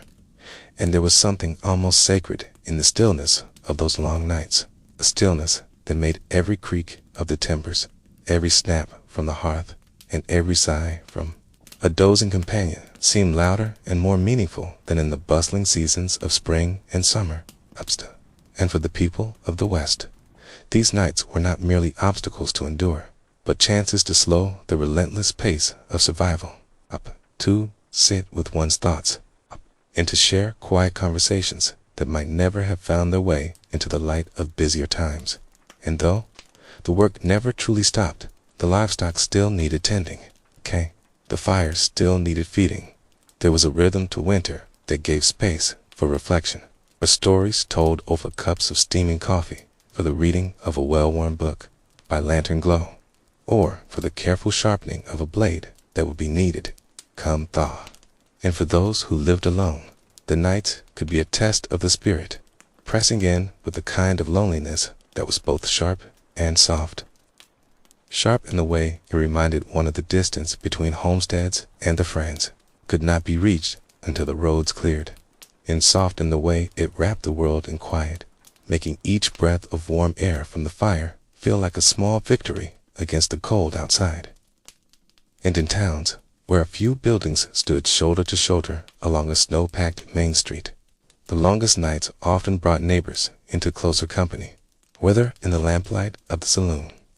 where a few hands of cards might pass the hours, or in the back of the general store, where men in thick coats would lean on barrels and talk over the crackle of the stove, sharing news from the telegraph when it worked, or simply passing along word of mouths from travelers braving the stage routes. And even here, where company was easier to find, the season had a way of slowing everything down, making each shared story last longer, each laugh echo a little more warmly in the air, 'cause everyone knew that outside the walls, winter still ruled with an unshakable grip. And yet, the human spirit, stubborn as it was, found ways to fill those nights with meaning. From the young ranch hand practicing his guitar until his fingers ached, to the mother teaching her children letters by drawing them in the frost on the window pane, to the old prospector turning over the small vial of gold dust in his hands and wondering if spring would bring more luck. And the beauty of those nights was not in their ease. There was nothing easy about them, but in the way they stripped life down to its essentials, forcing each person to face the cold, the dark, and the uncertainty with whatever light they could muster. And there was a strange comfort in knowing that even in the most remote stretches, others were doing the same, each in their own cabin, their own camp, their own corner of the world, holding fast to the warmth within until the dawn finally came. And on the rare nights when the clouds cleared and the moon spilled silver across the frozen land, the sight was enough to still every thought. The mountains, standing black and silent against the glow, the snowfields shining as if dusted with diamonds, and the stars above so sharp and close it seemed they could be plucked from the sky. And in those moments, many a frontiersman felt the pull of something greater than himself, something that made the cold bearable and the long wait for spring a little easier to face. And though the winter could stretch on for weeks yet, bringing storms, bringing hardships, and testing every ounce of resolve, the memory of those moonlit nights, those shared fires, those quiet hours of thought, carried them forward, day by day, until the air softened, the snow began to melt, and the first signs of life returned to the land. But in the meantime, during the longest nights, there was a kind of truth to be found, a truth that life was, not only in the moving and the doing, but in the waiting and the being, in the way people looked after one another, and in the small comforts that made the darkness feel less vast. And this truth was one that every man, woman, and child of the frontier carried in their hearts, a quiet strength that could not be measured by wealth or land, but only by the endurance of those who lived through the winter and found, even in the coldest hours, a reason to keep the fire burning. The town seemed even quieter after the new year passed, though in truth it was not the silence of a place abandoned, but the deep, steady stillness of a community tucked in for the season, like an old quilt folded over familiar faces. And if one stood on a boardwalk along Main Street in the pale morning light, the sound of boots on hard-packed snow would carry far, each step making a faint crunch that echoed faintly between the false front buildings, while from behind windows, dimly lit by oil lamps, came the muted clink of crockery, the hiss of kettles, and the low murmur of voices beginning their daily routines. And down near the livery stable, the warm breath of the horses rose in gentle clouds, their hides giving off the earthy, sweet scent of hay. And now and then a man would emerge leading a saddled horse, his gloved hand gripping the bridle as the animal's hooves clicked against the icy ground, steam curling from its nostrils. And just beyond that, the blacksmith's forge sent up a thin spiral of smoke that seemed to hang in the cold air, unmoving, until a stray breeze from the west tugged it apart. Inside, the smith's hammer rang slowly on the anvil, each strike deliberate, the iron glowing orange in the dimness before being plunged into the trough with a long hiss. And out front, a boy in a worn coat leaned on a post, watching as though nothing else in the world could hold his attention. And nearby, in the general store, folks gathered not only for goods, but for talk, because in winter, conversation itself was a kind of sustenance. And old Mr. Keaton, who ran the store, seemed to know exactly when to linger over weighing out sugar or flour so that a neighbor might have time to finish telling his story. And often these stories wandered, starting with a detail about the weather last week and drifting into a recollection from 10 or 20 years ago, which everyone listened to with a slow, steady patience that was rare in faster places. And outside, the snow along the edges of the street had grown high and ridged from shoveling, making narrow paths where people passed,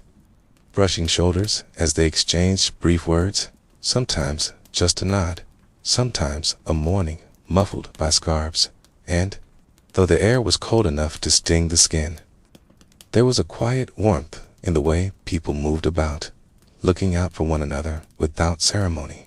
One might see Mrs. Carter pausing to carry a small bundle for old Mr. Doyle,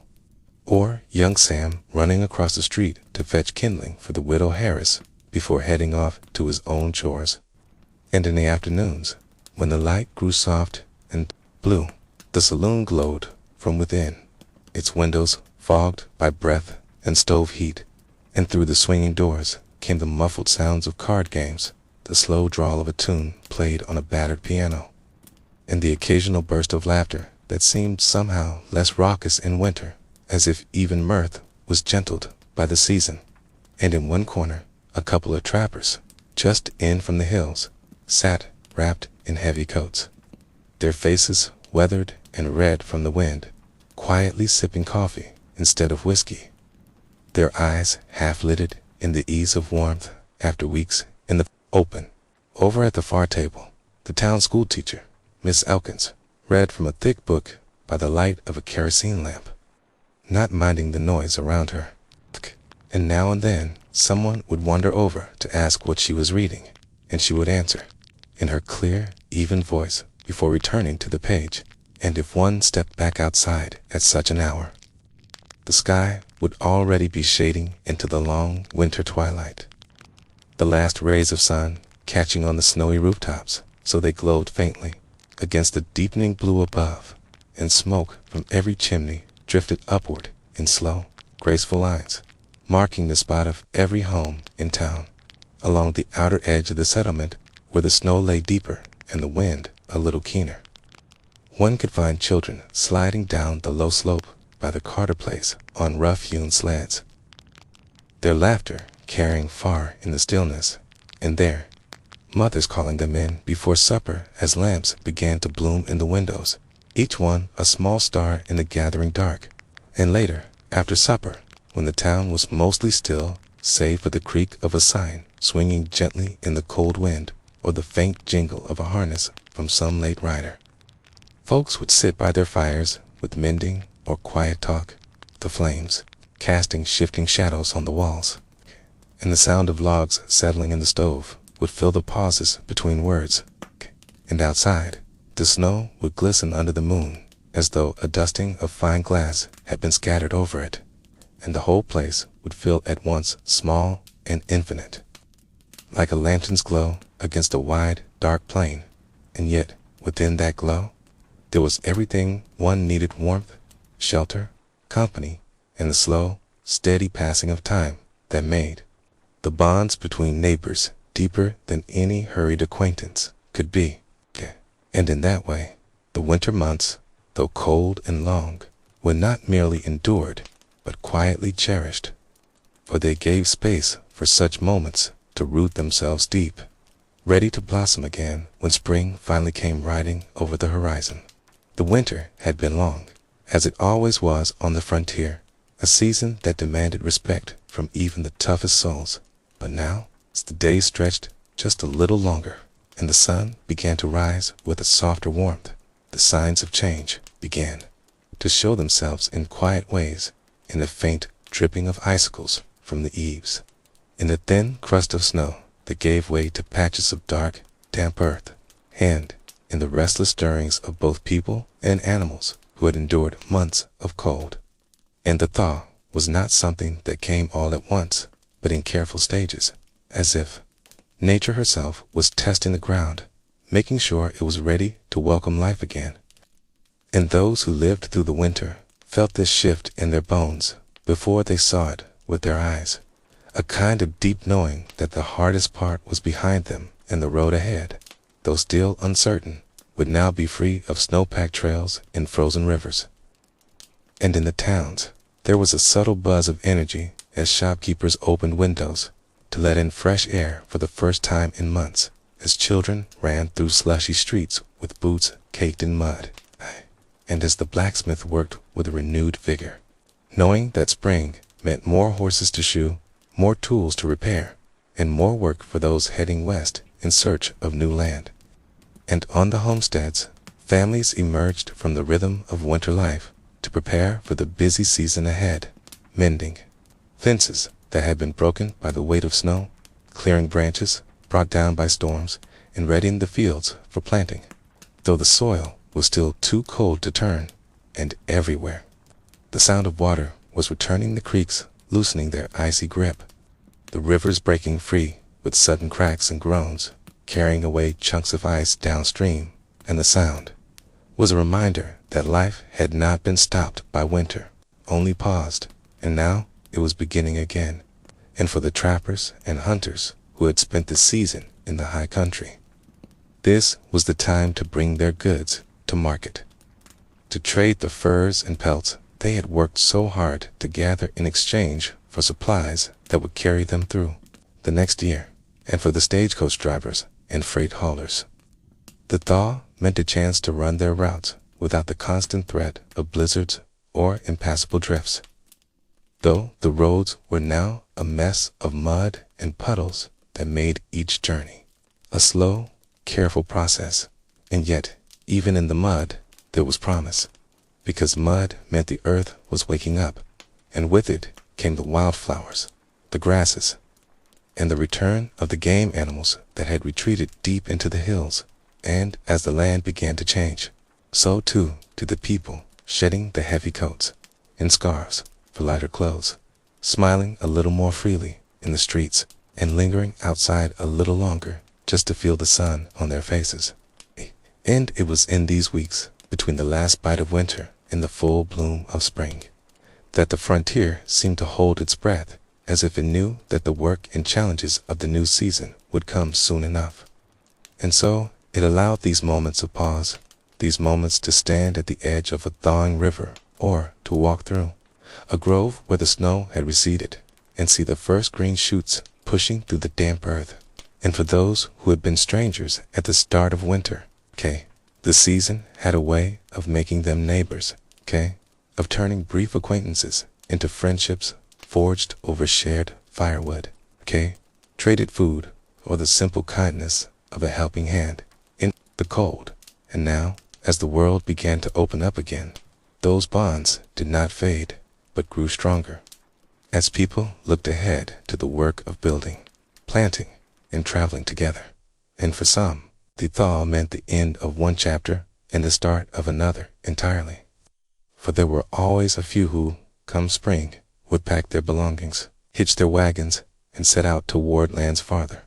west, chasing the promise of opportunity and the hope of a better life. And though leaving meant saying goodbye to the people and places that had been part of their winter, the frontier was built on such movement, on the understanding that each man and woman had their own trail to follow. And for those who stayed, spring meant a chance to improve what they had, to expand a homestead, to build a new barn, or to bring in more livestock. And in the evenings,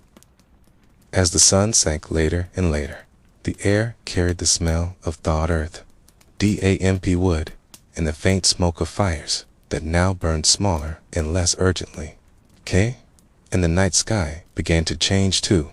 the cold pinprick stars of winter giving way to a softer glow. And sometimes, when the wind was still, you could hear the distant sound of a coyote's call echoing across the open land, a sound that felt less like a warning now, and more like a reminder that life, in all its forms, was returning. And for the old-timers who had seen many winters, the thaw was always a moment of gratitude, because they knew how easily a season could take a man if he was unprepared. And so, They gave thanks in their own ways, some quietly, others with a small gathering, a shared meal, or a round of drinks at the saloon. And as for the younger folk, the thaw brought a sense of restlessness, a need to move, to see, to explore the land that had been hidden under snow for so long. And so they rode out along the ridges and down through the valleys, coming back with tales of melted streams and meadows where the first wildflowers had begun to bloom. And each day the land grew softer, the ice on the ponds shrinking until the water lay open and still, reflecting the bright sky above, and the air no longer carried the bite of frost, but instead held the smell of wet grass and pine. And though winter's memory lingered in the piles of snow in shaded gullies, or in the frost that still clung to the ground at dawn, it was clear to everyone that its reign was ending. And in this, there was both joy and a kind of bittersweet feeling, for the season that had tested them, that had slowed them down and brought them together, was also the season that gave way to the busy months ahead. And as much as they longed for warmth, there was something about those long, quiet nights by the fire, the stillness of snow-covered fields, and the sharp clarity of a cold morning that they knew they would miss. But such was life on the frontier, where the seasons moved in their unyielding cycle, and every end was also a beginning. And so, as the last of the ice drifted away on the rivers, and the wagon wheels began to roll freely along the thawed roads, the people of the West stepped forward into spring with a readiness born of winter's trials, carrying with them the lessons learned in the cold, the friendships forged in hardship, and the unshakable belief that no matter how hard the season, the land would always turn again, the sun would always return, and the road ahead, though uncertain, would always be theirs to travel.